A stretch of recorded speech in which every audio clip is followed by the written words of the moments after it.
என்றென்றும் சொல்லி நிலவட்டுமா. அல்லாஹ் தஆலா எத்தனை நபர்களுக்கு பொருளாதாரத்தை கொடுத்திருக்கிறான், உடல் பலத்தை கொடுத்திருக்கிறான். அவர்களுக்கு இந்த இறையில்லமாம் காபத்துல்லாஹ்விற்கு வரக்கூடிய பாக்கியம் அவர்களுக்கு கிடைக்கவில்லை. மாறாக அல்லாஹ் இந்த இடத்திலே உங்களை எல்லாம் தேர்ந்தெடுத்திருக்கிறார் என்று சொன்னால் அல்லாஹ்வுக்கு நீங்கள் அதிகம் அதிகம் நன்றி செலுத்துவதற்கு கடமைப்பட்டிருக்கிறீர்கள் என்றுதான் சொல்லலாம்.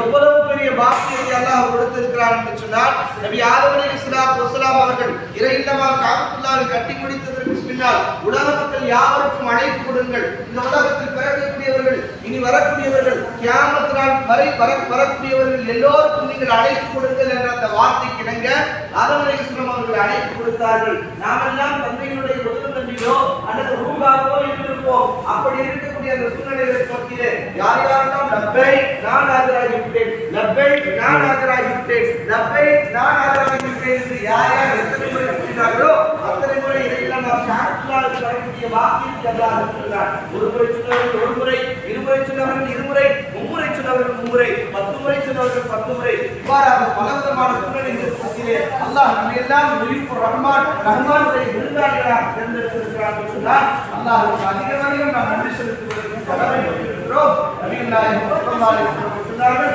ஒரு உம்ரா செய்வது இன்னொரு ஒரு உம்ராவுக்கு இடைப்பட்ட அந்த பாவத்திற்குண்டான பரிகாரம் என்று சொன்னார்கள். நம்மளுடைய பாவங்களை அல்லாஹ் மன்னிக்க வேண்டும் என்று சொன்னால் அதிகமான உம்ராக்களை செய்யும் போது அல்லாஹ் நம்மளுடைய பாவங்களை மன்னிக்கிறார்.